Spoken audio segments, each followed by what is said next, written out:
حضرت عائشہ صدیقہ رضی اللہ تعالیٰ عنہ فرماتی ہیں میں نے نبی پاک صلی اللہ تعالیٰ علیہ وآلہ وسلم کو مرض وصال تک دیکھا ہے، حضور کے وصال تک، کہ حضور قرآن پاک کی آخری 2 سورتیں پڑھ کے سورت فلق اور ناس اپنے ہاتھوں پہ پھونکتے تھے، پھر جسم پہ ملتے تھے۔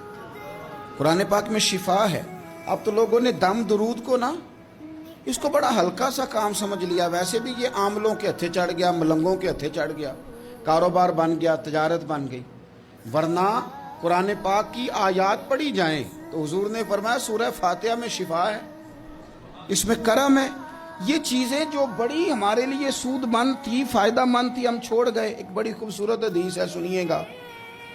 حضرت ابو سعید خدری رضی اللہ تعالیٰ عنہ حدیث کے راوی ہیں، بخاری میں موجود ہے۔ ارشاد فرماتے ہیں کہ ہم ایک سفر پہ تھے، واپس آ رہے تھے، ایک جگہ رات کو قیام کیا، سونا تھا، بستی تھی۔ بستی کے لوگوں نے نہ کھانا پوچھا نہ پانی پوچھا، کوئی ضیافت نہیں کی۔ آدھی رات کا وقت آیا تو ایک بندہ دوڑا آیا، کہنے لگا ہمارے سردار کو بچھو نے کاٹ لیا ہے، تم میں سے کوئی بندہ دم درود کر لیتا ہے؟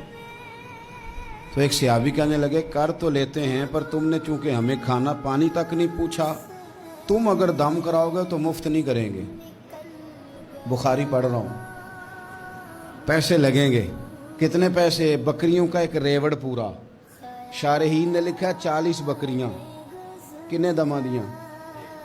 او بھائی اس سے کوئی بندہ جواز نہ لے کہ پیسے لینے جائز ہیں، اس سے جواز نہ حاصل کرے۔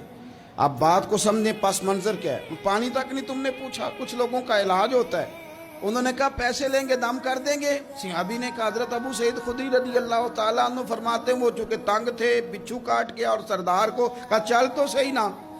وہ صحابی گئے، سورہ فاتحہ پڑھ کے دم کیا، اور حدیث بخاری سے میں آپ کو دکھاؤں گا۔ لوگ کہتے ہیں دم کدھر سے آ گیا؟ بخاری پڑھ رہا ہوں، صحیح بخاری۔ شفا تو اللہ نے دینی ہے نا، رب کریم نے شفا دے دی۔ بکریاں لے لیں، آ گئے جہاں آرام کر رہے تھے اس جگہ۔ صحابہ میں اختلاف ہو گیا، کچھ کہنے لگے بکریاں لینی چاہیے تھی، کچھ کہنے لگے نہیں لینی چاہیے تھی۔ حضرت ابو سعید خدری رضی اللہ تعالیٰ عنہ فرماتے ہیں پھر ہم نے فیصلہ کیا چپ کر کے سو جاؤ، صبح حضور کی بارگاہ میں جائیں گے۔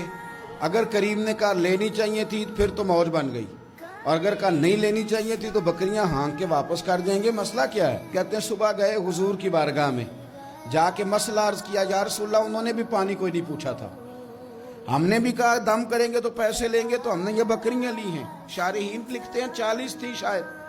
تو یا رسول اللہ اب کیا کریں؟ حضور مسکرانے لگے۔ جس کے گچھے سے لچھے جڑے نور کے، ان ستاروں کی نزہت پہ لاکھوں سلام، اور جس کی تسکین سے روتے ہوئے ہنس پڑیں، اس تبسم کی عادت پہ لاکھوں سلام، اور ان کی باتوں کی لذت پہ بے حد درود، ان کے خطبے کی ہیبت پہ لاکھوں سلام۔ حضور مسکرانے لگے اور مسکرا کے پوچھا اچھا پڑھا کیا تھا؟ یا رسول اللہ سورہ فاتحہ۔ فرمایا سکھائی کس نے تھی؟ کہا یا رسول اللہ آپ نے۔ فرمایا پھر آدھی بکریاں میری ہیں آدھی تمہاری ہیں، پر میرا حصہ نکالو نا بھائی۔